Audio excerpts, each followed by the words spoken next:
Good morning po. At ngayon po ay Sabado at dito po sa ating lugar ay magkakaroon po ng mga okasyon, kasiyahan patungkol po sa kapistahan ng Santo.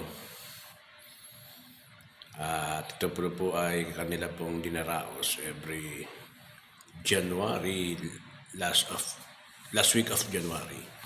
So sa kanila ay isa ito sa mga paraan na kung saan nagbibigay lugod sila sa kanila pong patron. At ito po naman po ay hindi natin maialis po sa kanila dahil dati rin po tayo po ay ganun. Ako po ay maliit. Pangunawa ko po ganun yung tinatawag na pagsamba o paglilingkod sa Diyos ay bahagi ito nga yung kanyang mga kapistahan. Na kung saan po, meron naman tayong talagang pista, Pasko o yung mga sa Israel. Ang hindi lang nakakalugod sa Panginoon doon ay ang pinaparangalan po nila ay ang santo at ang patron po o parokya. Pero ganun pa man po ay dito natin dapat na tingnan ang buhay po natin na magpasalamat po tayo sa ating Diyos bilang mga nakakilala na ng tunay at lubusan sa ating Diyos na buhay na kung saan dapat natin tinataas at kinakarangal ang Diyos nating sinasamba at ang kaligtasan pinagkaloob niya po sa atin. At dito po sa talata aking pagbubulay-bulay, yan yung 1 Corinthians 16:13-14, dito sinasabi na be watchful, maging mapagmatsyag daw po tayo, tapos dapat daw po tayo po ititindig po ng matuwid sa umbaga manindigan tayo sa ating pananampalataya kay Kristo at parang tumayo tayo bilang lalaki. Alam niyo po, pag lalaki, pag sinabi talagang ano yun, yung kumbaga macho o ba yung matikas, ganun. Ganun lang pinapakita rito, no? Bilang mananampalataya, hindi yung ang ating pananampalataya ay sabihin ko rin salitang ano po yung babakla-bakla, sabihin yung mabuay, no? Yung konting hangin lang, konting ano lang yung kayang ibuwal ating pananampalataya. At sabi pa rito, kung aakto tayo, gagawa tayo, dapat po gawin natin to ng out of love, sabihin yung pag-ibig pa rin. Minsan may mga pagkakataon sa buhay ng tao, sa nag-act sila, nakakala nila na ang kanila pong paggawa o pagtingin ay pag-ibig yun namumutawi sa kanila. Sometimes po, minsan hindi na rin maganda na mangyari ito dahil kung minsan parang sariling kagustuhan lang, no, na ginagawa. Dapat po makita natin ito na kaya mo ito ginagawa dahil sa may pagmamahal ka doon sa mga bagay na ginagawa mo. Sa totoo lang po, pagka tayo hindi wala na pag-ibig po sa ating mga ginagawa, siyempre po mawawala na po tayo ng paninindigan dito. Dito lang nga nauuso po yung hiwalay, nauuso yung umalis na po dahil nga yung nawawala na yung pag-ibig niya sa ganung bagay.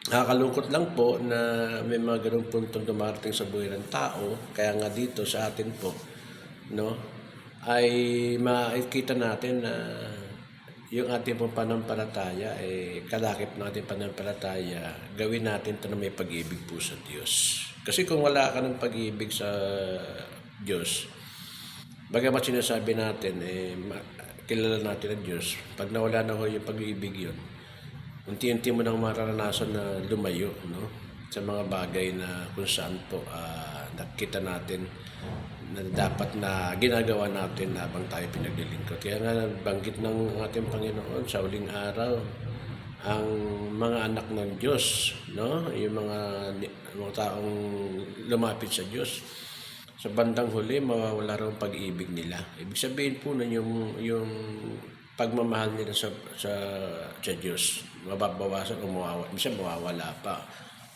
Maninibago o manlalamig, no, ang pag-ibig ng ilan.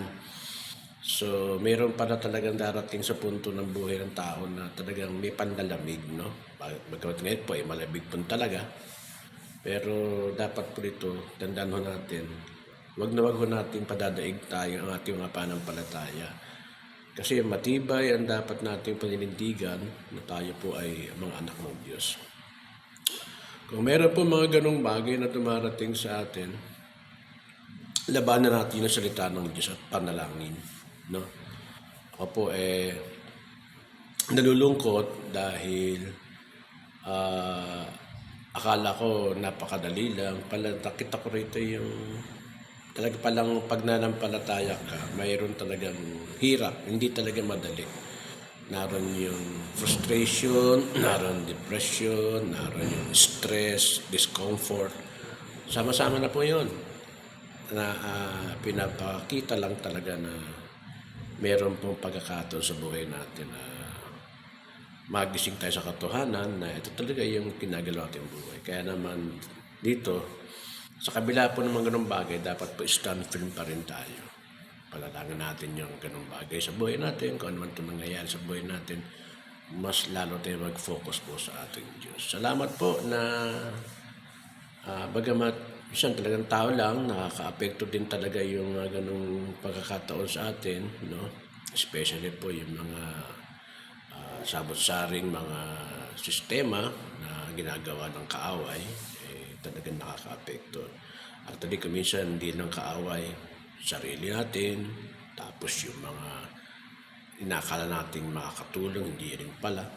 Dahil may mga pagkakataon na minsan nagagamit po sila na bilang pag-stress, bilang pag-depress, bilang kakataon. Kaya nga sabi ni Pablo, press on. Sabihin, pagdiinan natin, panindigan po natin pananampalatayang ito. Dahil naroon po talaga yung kaakibat na sa ating paglilingkod na hindi madali po talagang maglingkod sa Diyos. Hindi rin madali na manampalataya po. Yung buhay pananampalataya ay hindi po madali. No? Kaya normal po naman talaga. Kaya nga tayo, lagi lang tayo pagsumikapan. Basta ang isipin po natin, ako iniisip ko lagi. Ang hinahangad ko po yung galaw ng Diyos sa buhay ko. Yun ang hinahangad ko. Sa totoo lang, ang dami pong mga nagdudulong-dulungan. Ang dami pong mga self-righteous ngayon sa buhay. Ang dami pong mga bagay na inaakala nila na sila po ang mahusay, sila po ang magaling, no? Nakakalungkot lang na sa ganitong punto, minsan nagkaka-apekto sa atin, pero dapat din natin na wag silang kondinahin, kundi panalangin po sila. Ganun po talaga Yan ang buhay pananampalataya May mga ganun Kasi sa side po ng mga taong nagsasabi na sila po yung mga matuwid, sa tingin nila sila po ang matuwid po talaga. Ibigay na ho natin sa kanila yun. Ang maganda lang po dito mga kapatid ay patuloy po tayo magpakumbaba, magpasakop sa Diyos, magbigay kaluguran sa Diyos. Mas maganda po yun At mararating natin yung hangarin ng Diyos po sa atin. Huwag nating hangarin yung mga hangad ng tao. Sabi nga ang nagtitiwala sa kapwa-tao ay sumpain. Ako po, nagtitiwala po ako sa Diyos. At nagtitiwala po sa Kanyang karunungan. Kaya nga ako po ay patuloy na lumalapit po sa Kanya. Marami po akong kakulangan, sa totoo lang. Hirap ng kakulangan na dinaranas ko. Dekada na po. Pero ganun pa man, kung ano yung kalooban ng Diyos, yun ang aking ninanais. Kung ano yung galaw ng Diyos, yun ang gusto kong galawan. Kung ano yung pahiwatig ng Diyos, gusto kong maramdaman. Yun ang magandang bagay sa buhay natin. Hindi ho tayo naglilingkod sa kung ano man, kung sino man, tayo naglilingkod po sa Diyos na buhay. Ako ay nagpapasalamat na nagiging kalakasan nga po yung mga ganong bagay. Imbis kayo po, kung meron kayo mga ganong bagay na naranasan, wag nyo pong ikahina. Bigyan nyo ng puwang sa puso ninyo na yung mga bagay na dumarating sa buhay natin ay nagsisilbing kalakasan po sa bawat araw ng paglilingkod natin sa buhay na ito. At salamat tayo hanggang ngayon, nakakapaglingkod po tayo sa ating Panginoon Malaya.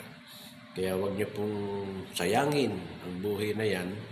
Dahil darating ang araw po, lahat naman po tayo ay katatagpuin ng Diyos. Lahat naman po tayo haharap sa Diyos. Ang pinakatanong dito, paano mo napanatili sa buhay mo ang pananampalatayang pinagkaloob sa iyo ng Diyos? Paano mo napapanatili ang kabanalang karunungan ng Diyos sa pinagkaloob sa iyo? Paano mo napanatili ang paglilingkod na pinagkaloob niya sa iyo? Kaya ito ang pinakamagandang bagay. No? Purihin natin ang Diyos sa bawat bagay na nangyayari sa atin.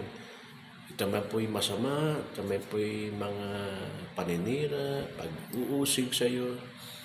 Ang pinakamaganda rito, sa Diyos pa rin po tayo tumingin. Diyos pa rin tayo dumako. Kasi lahat naman tayo may mga ganong bagay na naranasan. Lahat naman tayo magkasabing ako ay totoo, ako ay matuwid, ganong bagay. Totoo yun.